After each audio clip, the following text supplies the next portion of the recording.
Guys આજે અમે વલસાડનો famous પ્રખ્યાત ઉબડી બનાવવાના છે, તો ચાલો એની તૈયારી કરીએ. ઉબડીઓને સારું પહેલું કામ આ છે, કચરું ભેગું કરવાનું ચાલુ કરીએ.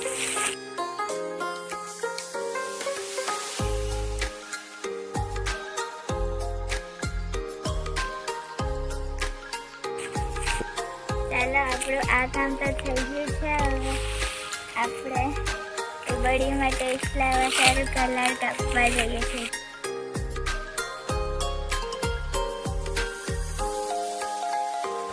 આ જેવો આ છે કલર.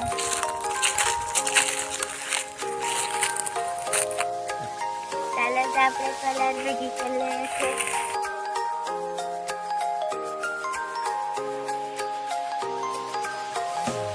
ચાલો આપણે